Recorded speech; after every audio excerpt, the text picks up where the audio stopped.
It gives me great joy to be here and to talk about the inner travels. We live in an age where we are traveling. We're traveling much more than our forefathers would. Whether we go from one city to another, whether we travel by car to our places of work, whether we travel from one country to another, travel has become a part of life. The world, it seems today, is much closer, much smaller than it ever was before, because of the modes of transportation that have been easily made available to the public at large. And so when we think about traveling, we think about going from one place to another, from one physical location to another. And so when we think about inner travels, we wonder what is on the inside. We look at each other, and from a physical point of view, we're told that behind the face and behind the features is the brain. Can we see someone else's brain? We can't. There's machineries which can maybe try to look at it in one manner or another. Can we see the physical heart, or the lungs, or the kidneys, or the gallbladder? We can't.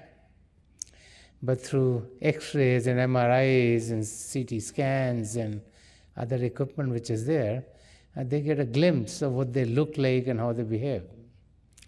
And so as human beings, science has made tremendous advances to be able to understand how the physical body works.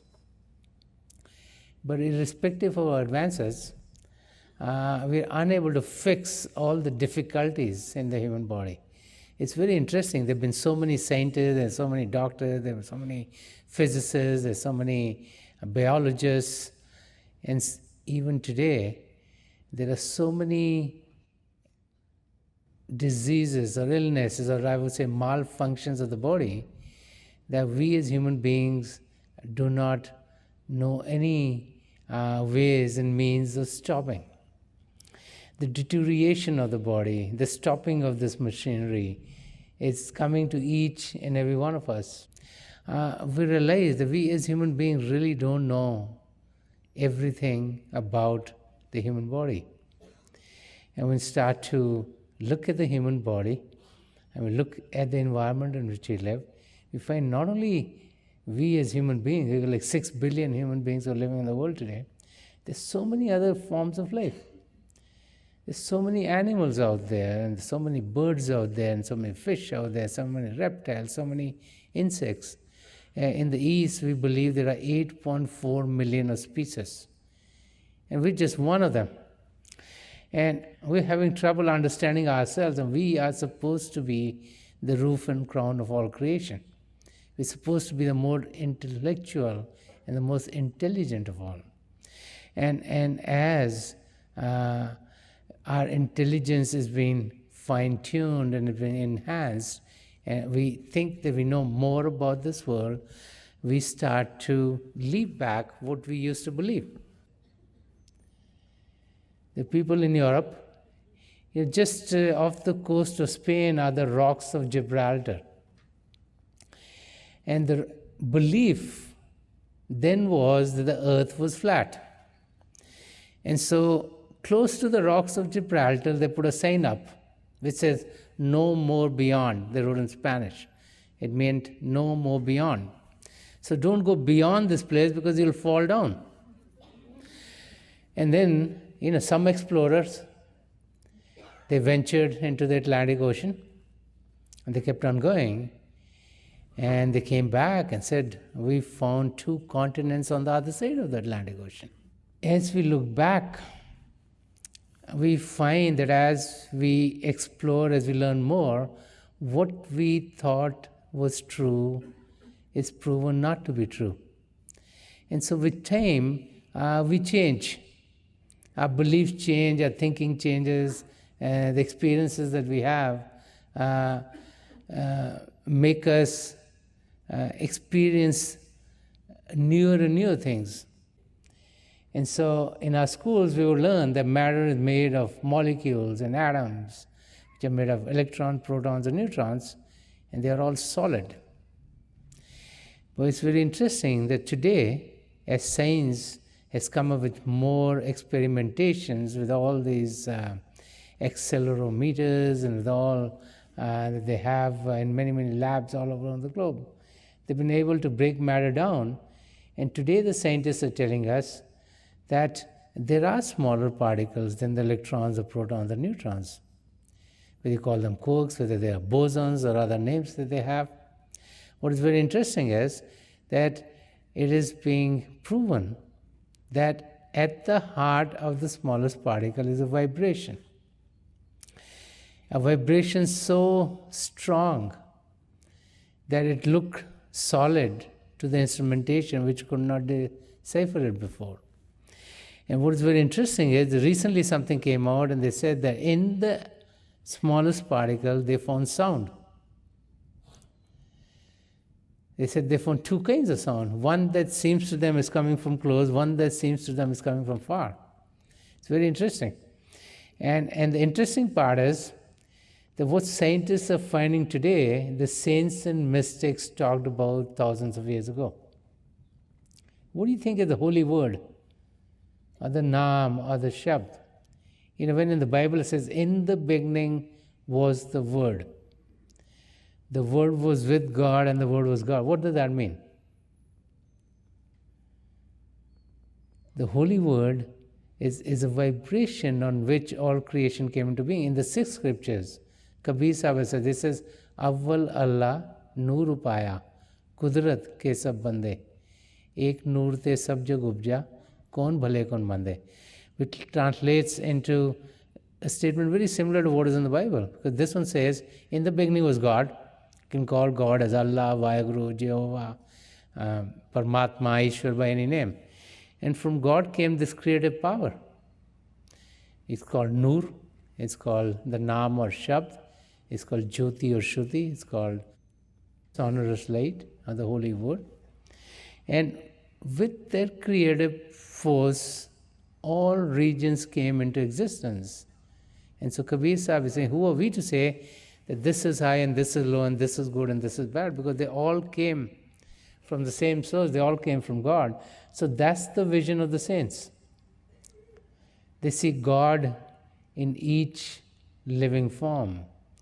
And so the presence of God in each particle, in every speck that is there, is what saints and mystics talk about. And so when we talk about inner travels, we are talking about experiencing the Naam or the Shabd or the holy word of this creative power. Experiencing the divine light and sound of God which brought everything into being. And that power which brought us into the world here. Once we connect with that power, we can go back to our true homes. You know, all traditions talk about regions of existence which have a higher consciousness than this physical region of ours. Some might call them the heavens, some might call them various regions, spiritual regions, and they might demark them differently. Some might say there are 5 regions, other people say there are 8 regions, some say there are 22 regions of silence, of more consciousness. But all traditions agree that there are regions beyond the physical and that we can experience them. What happens at the time of death? It's a very interesting question. We as human beings have always been trying to understand ourselves. Who are we? Are we just a physical specimen that gets born and then grows, gets itself educated, becomes a young person, gets a job, gets married, has children, procreates, takes care of them, and then just pass away? Or there is more to life? That there is an existence beyond this existence, that this existence is not our only existence. And when you start to believe that, then only start to travel into the other existences. If you don't believe there's any existence, you won't get there. So about 40 years ago, people started to have very interesting experiences. Experiences where they said they were transported to another region. And a region of light, a region of happiness, a region of joy. And when they talked about this to other people, people said, "You're crazy. How can you go to another place?" People would, ridicule them and say something wrong with these people. And then doctors started to do research and scientists started to do research. They all said this is the commonality of the experience. They ended up in a region of tremendous light. Light like they had never experienced before. Light which was not hot or scorching, but a very loving and inviting light. And as they read the arena, some of them said they had like a life review, where in three-dimensional, they were shown the major activities that happened in their life. Not only were they shown, they were made to experience the results of their actions. So if they helped someone, they could feel the joy that they produced in someone else. If they brought pain to someone else, they could feel the pain that they were inflicting. And what was very interesting, irrespective of whatever their actions were, they were all loved by the being of the light and embraced by the being of the light. And they said they found so much love there that they did not want to come back. But it wasn't their time to go. So they came back into the human body. They started talking about this. And today, I'm sure there are more than 200 books out on the subject, some by the doctors, some by people who had these experiences. And since then, the belief in life after this life started to set in more in the West. What is very interesting is that when you dig into the Christian scriptures also, and the writings of the Christian saints, you find references to the inner journey, which is what the saints in the East do.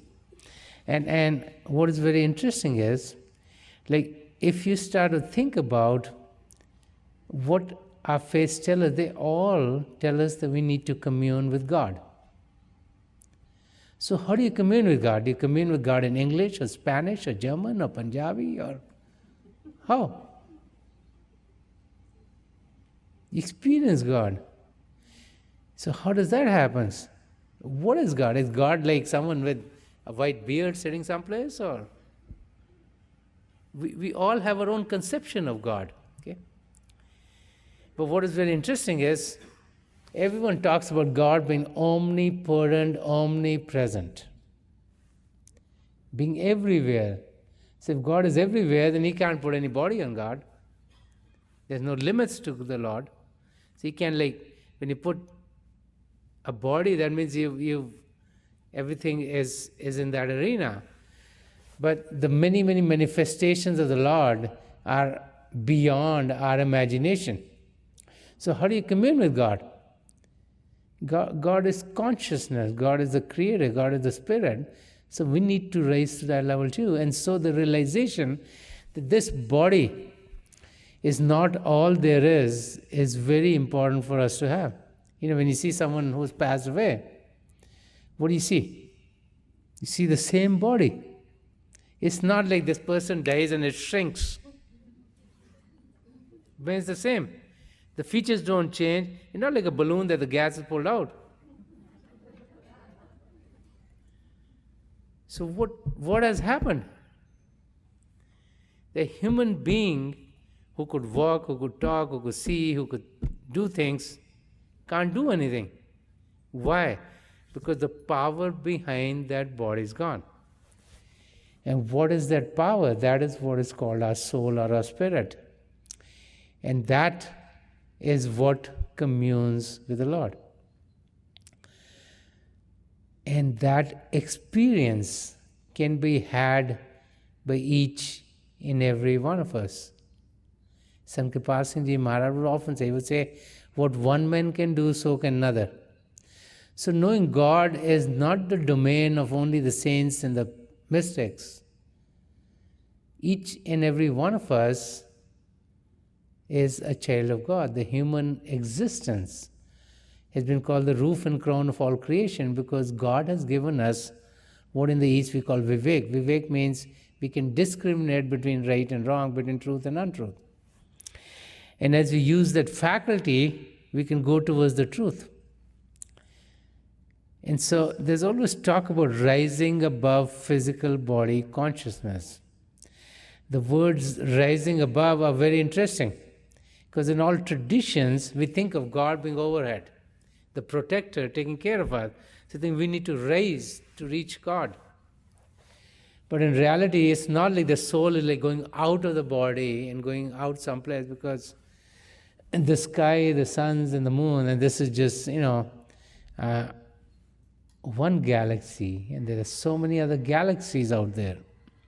And there's so much out just in this physical region, that there are many, many regions beyond. So it's a question of going in the inner region. So where are these inner regions? And how do we get there? An analogy which might explain this is as follows. We all have television sets in our homes these days. And practically everyone now has a remote control with them. So what happens? You're seeing a program. Let's say you're seeing a sports program. You flick the switch, and all of a sudden you've gone to a comedy show. And you push the switch again, and all of a sudden you've gone to the weather channel. You put the switch again here in the news channel. You put the switch here, and you see a movie going on. Now, all of those things are running at the same time. They're running concurrently with each other. So wherever you focus your attention, that's what you experience.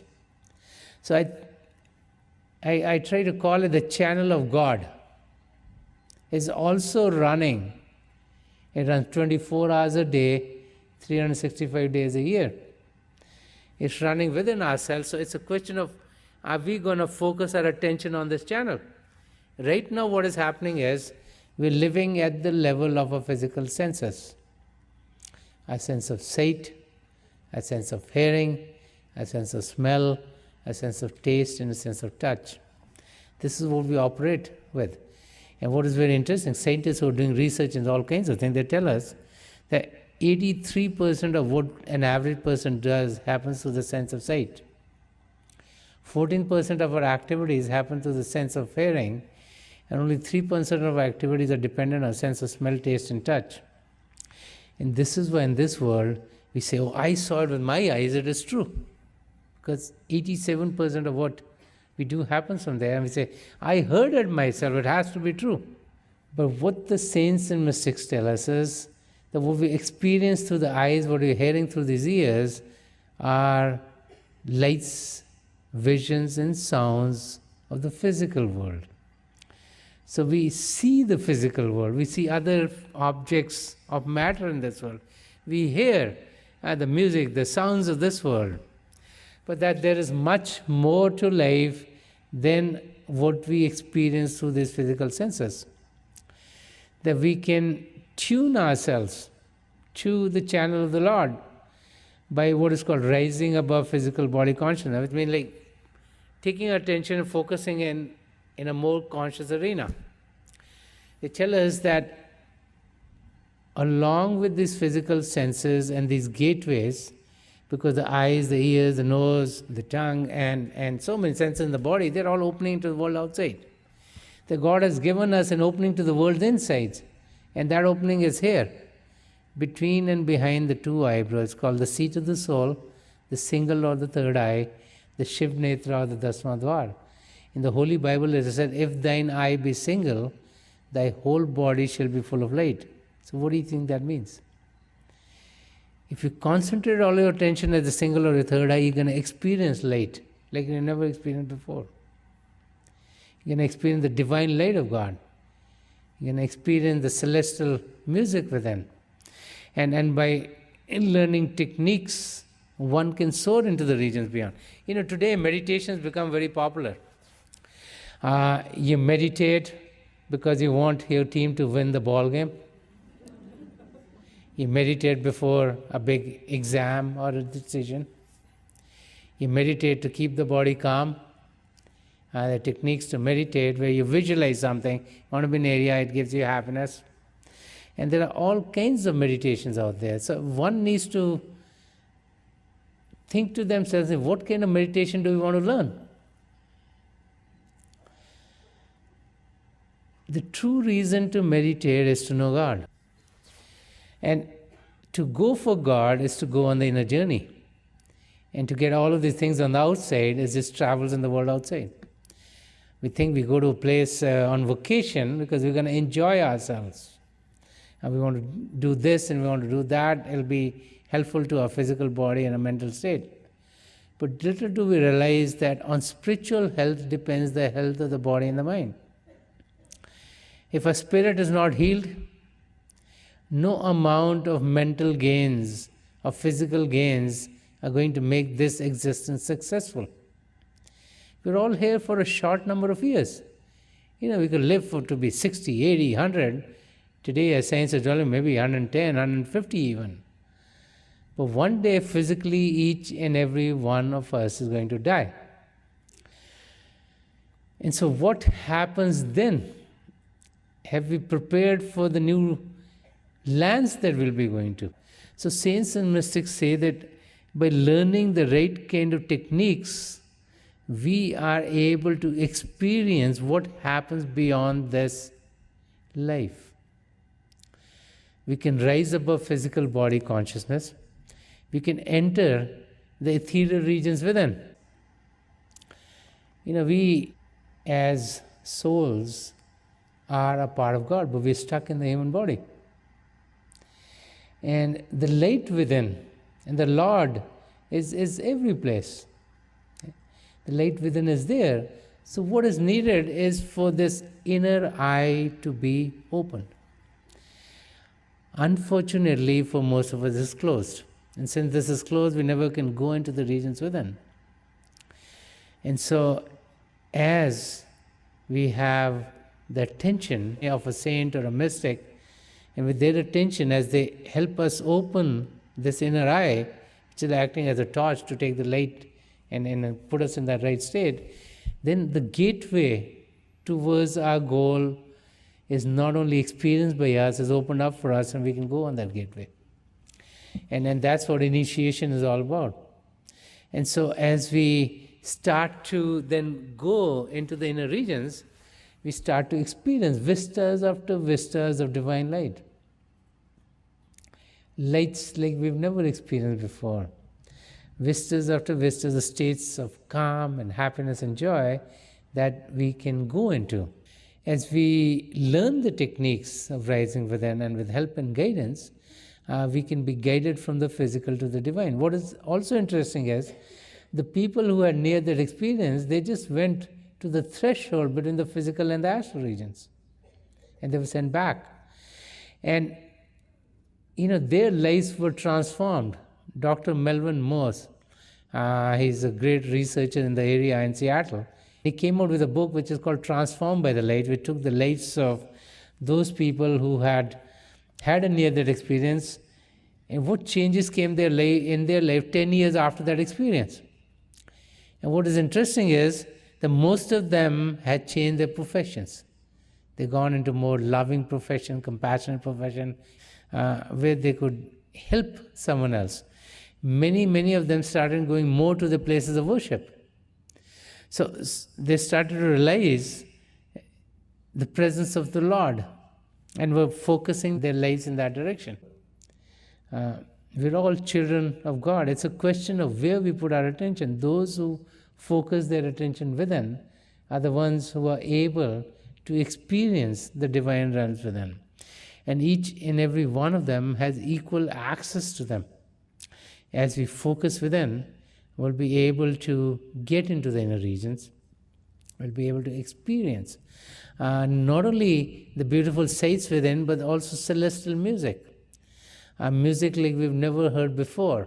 what is called the unstruck melody, or in Punjabi is called the unhushed shabad. That means that melody which does not need any instrumentation or any human beings to intervene to play that. All the musical instruments that we as human beings have decided, either you need hands to play, let's say, a harmonium or a piano, or you need or a tabla with the hands, or you need someone use the foot for the piano pedals, or you use a mouth for blowing something. You need some part of the human being to play the music. But this is music that God has put into play. You don't need any other instrument to play it. And as we soar into the regions beyond, we can experience music like we've never heard before, sounds like we've never heard before. And the joy of experiencing the latent sound is that we are always in a state of bliss, a state of joy, a state of happiness. And when we come out of the meditative state, that state of happiness and joy lasts with us for long periods to come, so that the effects of that are not only on ourselves but also on those that we meet, our families, our communities, our surroundings, our places of work. And so one transformed individual, transforms many, many others. And as a few people get more calm and peaceful here, and a few people get more calm and peaceful here, if you get more calm and peaceful here, hopefully the world will get more calm and peaceful.